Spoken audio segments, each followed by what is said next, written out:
Hello दोस्तों, स्वागत है आप सभी का मेरे YouTube चैनल पर। मेरा नाम है रवि। तो चलिए आज की वीडियो को हम शुरू करते हैं। और आज मैं आप लोगों के लिए लेके आया हूँ कंप्यूटर की एक और क्लास, जिसमें आज हम एक नया टॉपिक सीखने वाले हैं, जिसमें हम बात करेंगे सॉफ्टवेयर की। अभी तक हम लोगों ने बहुत सारी क्लास कर ली हैं कंप्यूटर की, जिसमें हम लोगों ने मेमोरी के बारे में भी बात की थी, इनपुट आउटपुट डिवाइस के बारे में बात की थी, और भी बातें की थी। हम लोगों ने कीबोर्ड के बारे में बात की थी, शॉर्टकट की होती हैं उनके बारे में भी हम लोगों ने देखा था, और कंप्यूटर का बेसिक भी समझा था। यहाँ से आप लोगों का अभी तक लगभग 50 से 60% सिलेबस मैंने अभी तक कंप्लीट कर दिया है। कुछ टॉपिक इम्पोर्टेंट अब आपके सामने हैं, जैसे सॉफ्टवेयर आने वाले एग्ज़ाम के लिए इम्पोर्टेंट रहेगा, क्योंकि अब जो एक नया ट्रेंड है उसमें हम देखते हैं कि सॉफ्टवेयर से ज़्यादा क्वेश्चन बनते हैं। तो सॉफ्टवेयर आप लोगों के लिए एक महत्वपूर्ण टॉपिक रहेगा। इस चीज़ को हम यहाँ पर बारीकी से समझेंगे, और ये आपके आरओ अधिशासी अधिकारी, लेवल असिस्टेंट, अन्य सभी एग्ज़ाम के लिए ये इम्पोर्टेंट क्लास है। तो आप लोगों को ज़्यादा से ज़्यादा लोगों तक इस चीज़ को शेयर करना है, और टेलीग्राम चैनल से भी जुड़ जाना, क्योंकि वहाँ पर मैं आप लोगों को day by day current affair की टॉपिक है जो कि उनको शेयर कर देता हूँ। और करंट अफेयर की अलग से क्लास भी आप लोगों के लिए चलाई जा रही है। करंट अफेयर आप देख सकते हैं। इसके अलावा रीजनिंग की क्लास भी आप लोगों को दी जा रही है। लगभग 25 क्लास दी गई है मेरे माध्यम से, तो उनको भी आप लोगों को देखना है ज़रूर। अब वहाँ से फ़ायदा देखने को मिलेगा। तो चलिए सॉफ्टवेयर के बारे में हम यहाँ पर डिस्कस करते हैं। तो आज हम कंप्यूटर में बात करेंगे सॉफ्टवेयर की। एक नया चैप्टर है, और इस चैप्टर को हम लगभग 2-3 क्लास में खींचेंगे, क्योंकि ये अच्छा टॉपिक है। यहाँ से एग्ज़ाम में वेटेज है इसका, तो इसलिए आप लोगों को बहुत अच्छे तरीके से समझना है इस चीज़ को। सॉफ्टवेयर और हार्डवेयर हम लोगों ने पिछली क्लास में देखा था। हार्डवेयर के बारे में हम लोगों ने बात कर लिया था। हमने ये बोला था कि जो हार्डवेयर होता है वो एक फिजिकल कंपोनेंट होता है, जिसको हम छू सकते हैं, देख सकते हैं।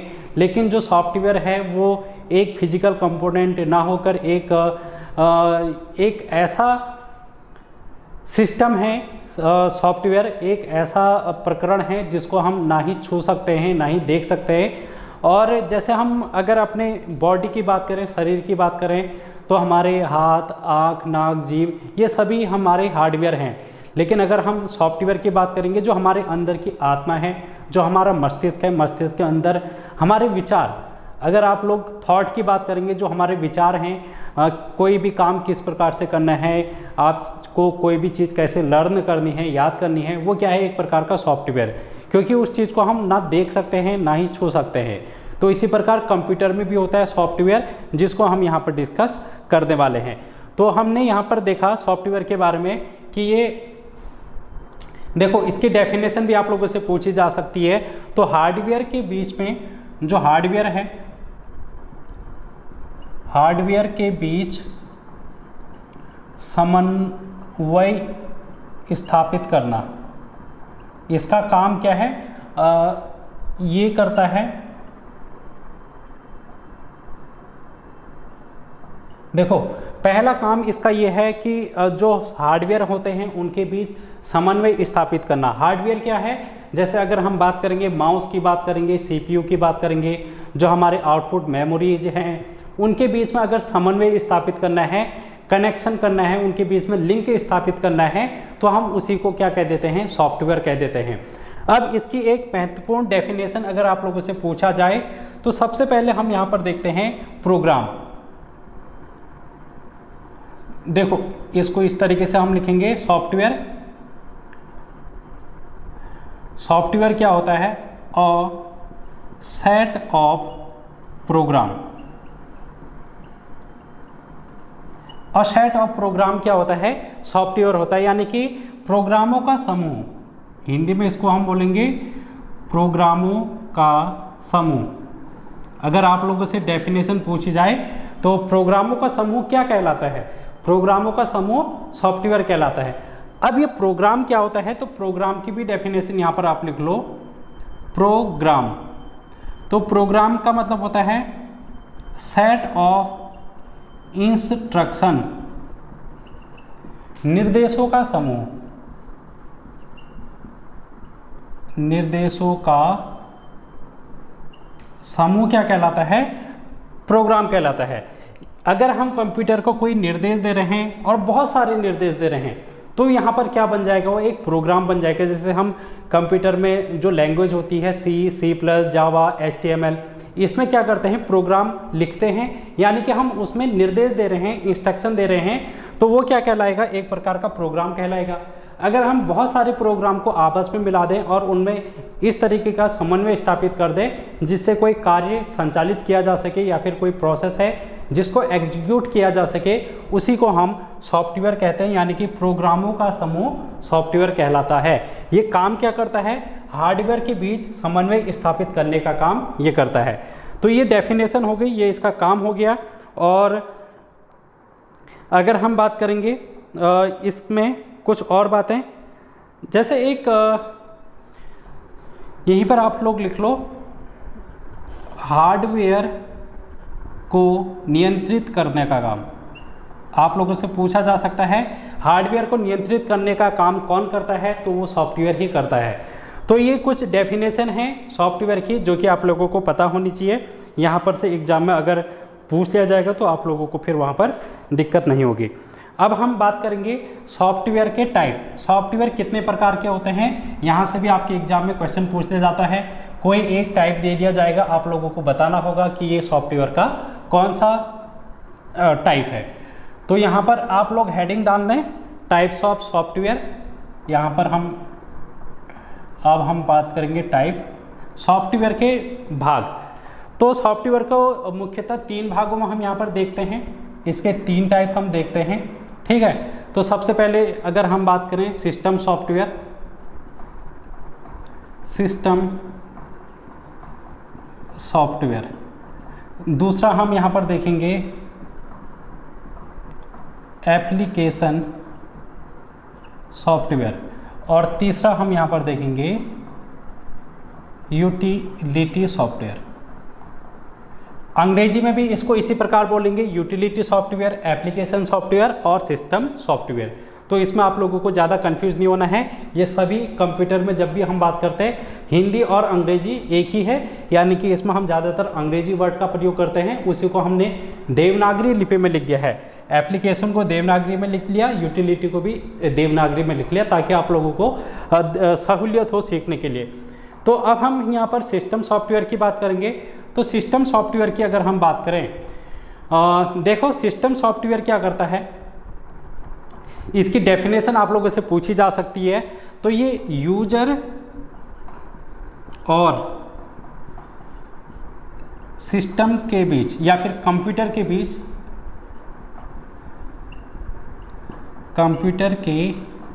बीच समन्वय स्थापित करता है या फिर बॉन्ड बनाता है। यूजर और कंप्यूटर के बीच समन्वय स्थापित करने का काम सिस्टम सॉफ्टवेयर का होता है।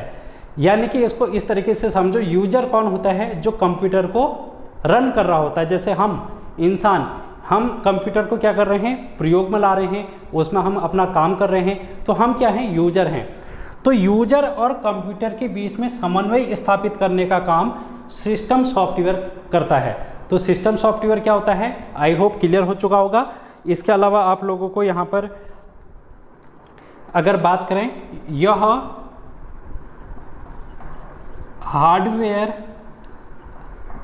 तथा एप्लीकेशन सॉफ्टवेयर के साथ जुड़ा रहता है, ठीक है। या फिर इसी डेफिनेशन को अगर हम देखें एक और तरीके से, तो यह एप्लीकेशन सॉफ्टवेयर के लिए पृष्ठभूमि तैयार करता है, पृष्ठभूमि तैयार करता है। इस चीज़ को समझना, क्योंकि यहाँ पर से आप लोगों से पूछे जा सकते हैं सिस्टम सॉफ्टवेयर क्या होता है।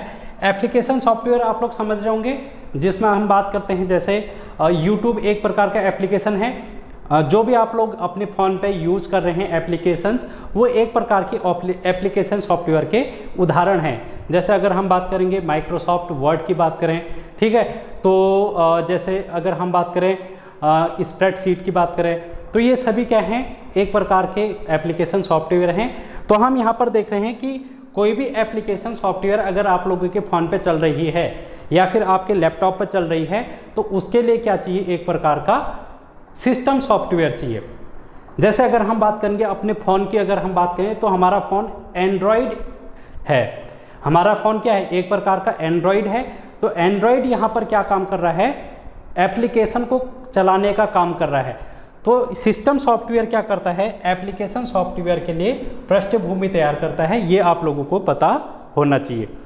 अब हम इसके उदाहरण देख लेते हैं, या फिर इसको इस तरीके से देखें कि एप्लीकेशन जो ये सिस्टम सॉफ्टवेयर है, इसके भाग हम देख लेते हैं। सिस्टम सॉफ्टवेयर के भाग हम यहाँ पर देख लेते हैं। तो सिस्टम सॉफ्टवेयर को हम यहाँ पर सबसे पहले ऑपरेटिंग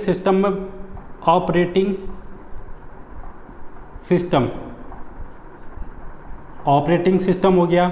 दूसरा यहाँ पर अगर हम बात करें तो ये हो जाएगा लैंग्वेज ट्रांसलेटर या फिर भाषा ट्रांसलेटर। और तीसरा हो जाएगा हार्डवेयर ड्राइवर। ठीक है, हार्डवेयर ड्राइवर। तो ये सिस्टम सॉफ्टवेयर के उदाहरण हैं, एप्लीकेशन सॉफ्टवेयर, भाषा ट्रांसलेटर और हार्डवेयर ड्राइवर। अभी हम इसको समझेंगे। फिलहाल आप लोग एक चार्ट टाइप का बना लें। एप्लीकेशन सॉफ्टवेयर की अगर हम बात करेंगे तो इसमें आप लोग लिख सकते हैं, जैसे वर्ड प्रोसेसर का नाम लिख सकते हैं, वर्ड प्रोसेसर का नाम लिख सकते हैं। ठीक है, स्प्रेड शीट का नाम आप लिख सकते हैं यहाँ पर। ठीक है, जितने भी आप लोग एप्लीकेशन के नाम देखते हैं वो सभी यहाँ पर देखने को आप लोगों को मिल जाएगी। ठीक है दोस्तों, तो जैसे आप लोग कोई भी वीडियो एडिटिंग की एप्लीकेशन देखते हैं, जो भी एप्लीकेशन है, इसमें मैं ज़्यादा नहीं जाऊँगा क्योंकि इसमें हम अगली क्लास में डिस्कस करेंगे। यूटिलिटी सॉफ्टवेयर में अगर हम बात करेंगे, जैसे हम एंटीवायरस की बात करते हैं, एंटीवायरस, और इसमें हम फाइल मैनेजर की बात करते हैं, फाइल मैनेजर। ये इसके उदाहरण हैं यूटिलिटी सॉफ्टवेयर के। एंटीवायरस किस प्रकार का सॉफ्टवेयर है, आप लोगों से पूछा गया है बहुत से एग्जाम में। यूटिलिटी सॉफ्टवेयर का एक ये उदाहरण है। अगर आप लोगों से पूछा जाएगा वर्ड प्रोसेसर किसका उदाहरण है, तो आप बोलेंगे एप्लीकेशन सॉफ्टवेयर का उदाहरण है। स्प्रेडशीट किसका उदाहरण है, तो एप्लीकेशन सॉफ्टवेयर का उदाहरण है। अगर हम बात करेंगे ऑपरेटिंग सिस्टम किसका उदाहरण है, ऑप्शन दिया रहेगा system software, application software, utility software. तो ऑपरेटिंग सिस्टम हमारा सिस्टम सॉफ्टवेयर का एक उदाहरण है। ये आप लोगों को पता होना चाहिए। इस टाइप के क्वेश्चन आप लोगों से बन जाएंगे। तो ये चार्ट आप लोगों को याद करना है। इसमें आप लोग लिख सकते हैं, पेज मेकर का नाम लिख सकते हैं, फोटोशॉप का नाम लिख सकते हैं। ठीक है, ये सभी उदाहरण आप लोग लिख सकते हैं। इसको हम देखो, अब इसमें ये टॉपिक हैं जो कि बहुत डीप हैं। यूटिलिटी सॉफ्टवेयर को हम अलग से पढ़ेंगे, एप्लीकेशन सॉफ्टवेयर को भी हम अलग से एक क्लास में पढ़ेंगे। और आज हम देख लेते हैं सिस्टम सॉफ्टवेयर के बारे में। तो सिस्टम सॉफ्टवेयर की डेफिनेशन हम लोगों ने देखी, किस प्रकार से वो यूजर और कंप्यूटर के बीच में समन्वय स्थापित करता है, ये हमने देखा अभी। अब ऑपरेटिंग सिस्टम में हम देखेंगे यहाँ पर ऑपरेटिंग सिस्टम, जैसे विंडोज, जैसे विंडो 7, विंडो 10 आप लोग देखते हैं, तो वो क्या है, एक प्रकार का यहाँ पर ऑपरेटिंग सिस्टम है। इसी प्रकार से हम यहाँ पर देखते हैं एंड्रॉयड। हम अपने फ़ोन पे एंड्रॉयड ऑपरेटिंग सिस्टम का प्रयोग करते हैं। हमारा फ़ोन एंड्रॉयड ऑपरेटिंग सिस्टम से चलता है। इसके बाद हम यहाँ पर देखेंगे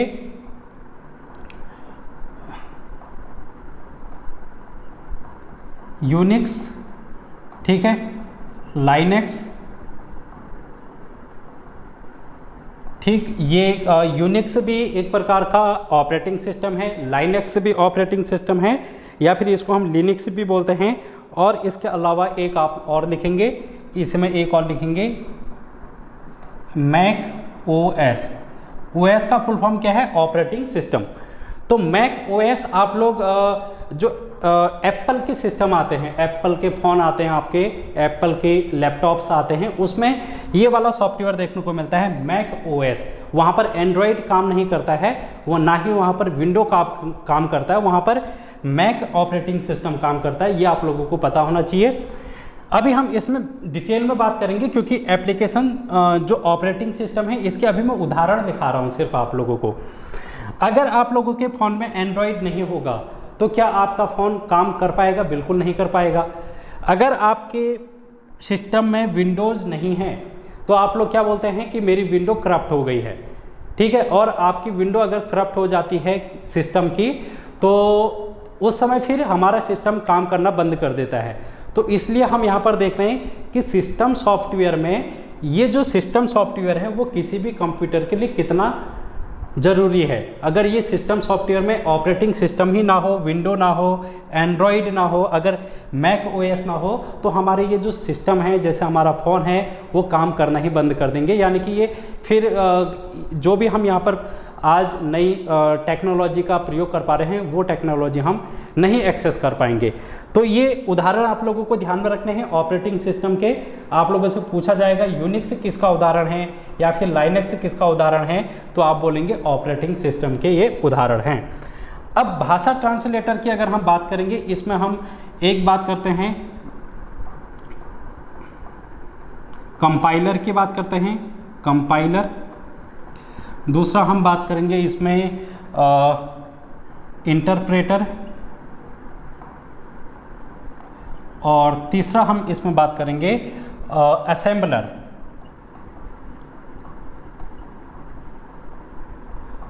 ये क्या है? एक प्रकार के भाषा ट्रांसलेटर हैं। अब भाषा ट्रांसलेटर क्या होते हैं इसको अभी हम समझेंगे। फिलहाल पहले हम यहाँ पर देख लेते हैं हार्डवेयर ड्राइवर। हार्डवेयर ड्राइवर की अगर हम बात करें, जैसे आप लोग कीबोर्ड ड्राइव, कीबोर्ड अगर अपने लैपटॉप में आप अलग से कीबोर्ड लगाना चाहें तो एक डेटा केबल के माध्यम से आप लगा सकते हैं, लेकिन ये कीबोर्ड हमारे कंप्यूटर में किस प्रकार से एक्सेस करेगा उसके लिए कीबोर्ड ड्राइवर होना चाहिए, ठीक है। उसी प्रकार अगर हम बात करेंगे printer, printer driver, scanner driver,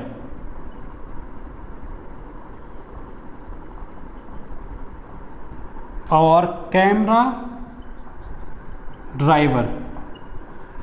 अगर हमारे सिस्टम में ये हार्डवेयर ड्राइवर नहीं होगा तो हम अपने कंप्यूटर का संचालन अच्छे से नहीं कर पाएंगे। कैसे?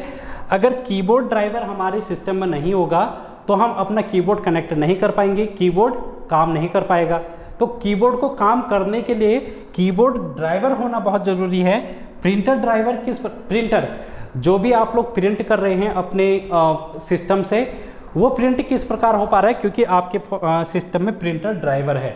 तो ये क्या है? एक प्रकार के सिस्टम सॉफ्टवेयर हैं जो कि हमारे सिस्टम से डायरेक्टली लिंक कर रहे हैं, हमारे यूजर से, यूजर और कंप्यूटर के बीच में एक प्रकार का समन्वय स्थापित कर रहे हैं। जैसे मैंने पहले ही आप लोगों से कहा, देखो अगर यहाँ पर स्कैनर नहीं होगा, स्कैनर ड्राइवर नहीं होगा तो हम स्कैन नहीं कर पाएंगे। अगर यहाँ पर कैमरा ड्राइवर नहीं होगा तो हम अपनी फ़ोटो अपने सिस्टम में नहीं खींच पाएंगे। तो ये ड्राइवर का बहुत महत्वपूर्ण योगदान है अगर हम बात करेंगे सिस्टम सॉफ्टवेयर में। तो हार्डवेयर ड्राइवर आप लोगों से बहुत कम पूछा जाता है, यहाँ से आपके एग्ज़ाम में क्वेश्चन नहीं बनते हैं। जहाँ तक मैंने आप लोग देखा है आपके एग्ज़ाम का प्रीवियस रिकॉर्ड, तो हार्डवेयर ड्राइवर से क्वेश्चन नहीं पूछे जाते हैं। ऑपरेटिंग सिस्टम को हम नेक्स्ट क्लास में डिस्कस करेंगे, क्योंकि ये एक बड़ा टॉपिक है, इसको हम अलग से पढ़ लेंगे। पूरी एक क्लास ही हम ऑपरेटिंग सिस्टम की लगाएंगे, एक नेक्स्ट वाली क्लास। लेकिन आज हम बात कर लेते हैं भाषा ट्रांसलेटर की। तो भाषा ट्रांसलेटर के बारे में हम यहाँ पर डिस्कस कर लेते हैं, एक एक करके इनको हम देखेंगे। तो आप लोगों को अब लिखना है कंपाइलर के बारे में, और कंपाइलर के बारे में थोड़ा सा अगर हम इसमें और अंदर जाने की कोशिश करें तो जो ये कंप्यूटर है, हमारा जो कंप्यूटर होता है, कंप्यूटर ये हमेशा मशीनी भाषा को समझता है, मशीनी भाषा।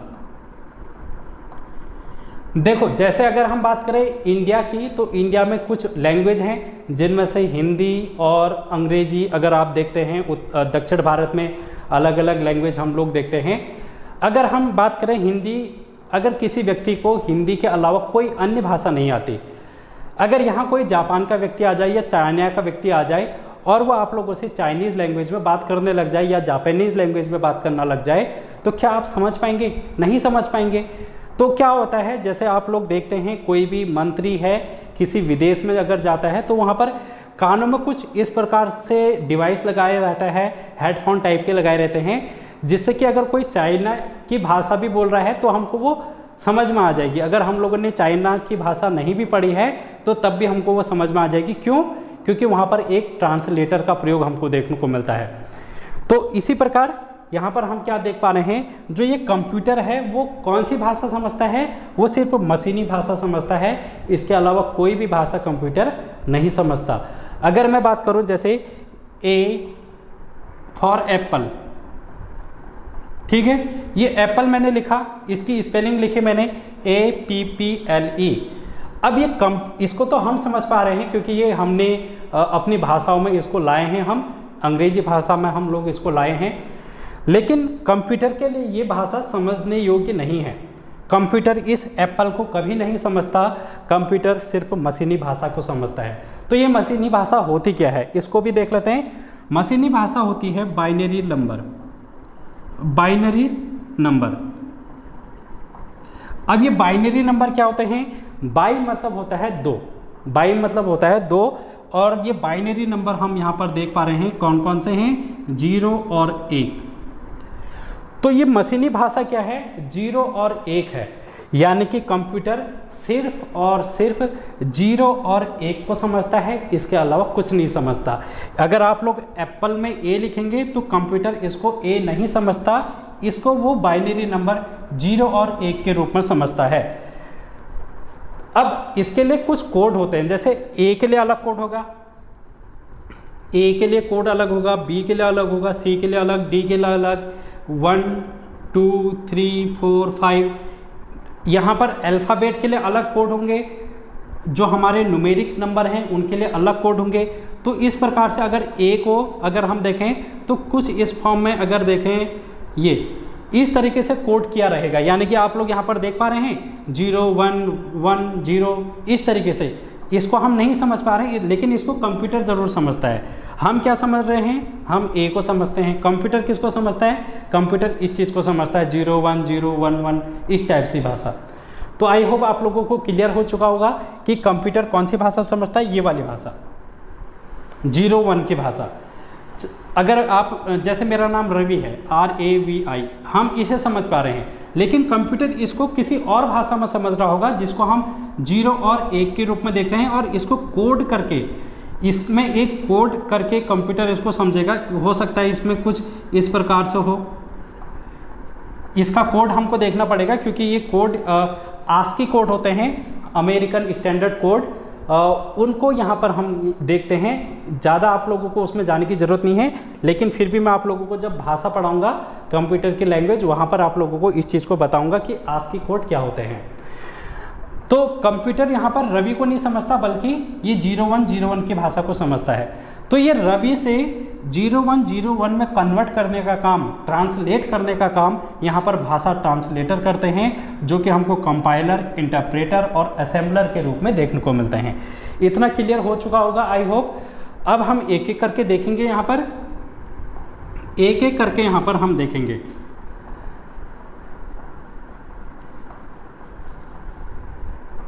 तो सबसे पहले अगर हम बात करें कंपाइलर की,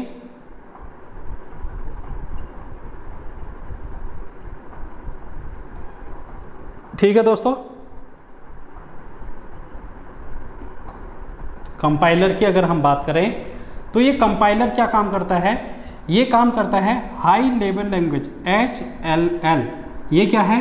हाई लेवल लैंग्वेज, जिसको हम समझ रहे हैं, जिसको हम समझ रहे हैं, जिसको यूजर समझ रहा है, इसको ये ट्रांसलेट कर देता है हाई लेवल लैंग्वेज को मशीनी लैंग्वेज में, मशीनी भाषा। तो आप लोग यहाँ पर समझ रहे हैं कंपाइलर क्या काम करेगा, हाई लेवल लैंग्वेज को ये मशीनी भाषा में बदलने का काम करेगा। अब इस प्रकार से इसको इस प्रकार से भी देख सकते हैं, जो हाई लेवल लैंग्वेज है ये यूजर की है, ये हमारी यूजर की है जिसको हम समझ पा रहे हैं, तो इसको हम बोलते हैं सोर्स कोड, इसको हम बोलते हैं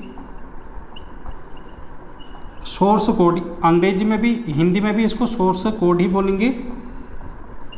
जिस भाषा को बदलना हो किसी दूसरे रूप में उसको हम सोर्स कोड कह रहे हैं। क्या समझे, जिस भाषा को बदलना हो उसको हम बोलते हैं सोर्स कोड, और जिस भाषा में बदला जाता है उसको हम बोलते हैं ऑब्जेक्ट कोड। क्या बोलते हैं, ऑब्जेक्ट कोड। तो ये भी आप लोगों से पूछा जाता है, तो आप लोगों को ध्यान में रखना है कि कंपाइलर के लिए सोर्स लैंग्वेज कौन सी है। आपसे पूछा जाएगा कि कंपाइलर के लिए ऑब्जेक्ट कोड क्या है, तो आप बोलोगे मशीनी भाषा, मशीनी लैंग्वेज। अगर आप लोगों से पूछा जाएगा कंपाइलर की सोर्स कोड क्या है, तो आप बोलोगे हाई लेवल लैंग्वेज यानी कि HLL। ठीक है, तो यहाँ पर आपको समझ में आ गया होगा सोर्स कोड क्या होता है, जिसको बदलना है, ऑब्जेक्ट कोड क्या होता है, जिसमें बदलना है। इसी प्रकार आप लोग यहाँ पर देखेंगे, इसको मैं रफ कर देता हूँ। असेंबलर की अगर हम, अच्छा इससे पहले हम इंटरप्रेटर की बात कर लेते हैं। इंटरप्रेटर, तो इंटरप्रेटर का भी काम क्या है, हाई लेवल लैंग्वेज को मशीनी भाषा में बदलना, इसका काम भी यही है। तो अंतर क्या है फिर, अंतर क्या है फिर, अगर दोनों एक ही काम कर रहे हैं, कंपाइलर भी हाई लेवल लैंग्वेज को मशीनी लैंग्वेज में बदल रहा है, और यहाँ पर आप लोग देख पा रहे हैं इंटरप्रेटर भी हाई लेवल लैंग्वेज को उच्च स्तरीय भाषा को मशीनी भाषा में बदल रहा है। तो इन दोनों में अंतर क्या है, अगर हम इसमें अंतर की बात करेंगे तो कंपाइलर क्या करता है, जैसे आप लोगों ने एक प्रोग्राम लिखा, यहाँ पर एक प्रोग्राम लिखा या फिर कुछ भी चीज़ें आप लोगों ने लिखी और इसको कन्वर्ट करना है। यहाँ पर मैंने जैसे लिखा, एक उसमें लिखा रवि, फिर दूसरे में लिखा, इसी तरीके से कुछ भी लिख दिया। अब इसको मेरे को बदलना है किसमें, मशीनी भाषा में, क्योंकि कंप्यूटर इसी भाषा को समझता है। तो अगर मैं कंपाइलर का प्रयोग करूंगा तो कंपाइलर क्या करेगा, इस पूरे प्रोग्राम को, जो ये पूरा प्रोग्राम मैंने लिखा है, इसको पूरा प्रोग्राम को एक ही बार में कन्वर्ट कर देगा। ठीक है, पूरे प्रोग्राम को एक ही बार में कन्वर्ट कर देगा। और अगर हम इंटरप्रेटर की बात करेंगे तो इंटरप्रेटर क्या करेगा, यहाँ पर पहले एक लाइन को कन्वर्ट करेगा, फिर दूसरी लाइन को कन्वर्ट करेगा, फिर तीसरी लाइन को। तो ये लाइन बाय लाइन कन्वर्ट करता है, यानी कि आप लोग यहाँ पर लिख सकते हैं लाइन बाय लाइन। और ये जो कंपाइलर है ये आप लोगों को देखने को मिलेगा कंप्लीट।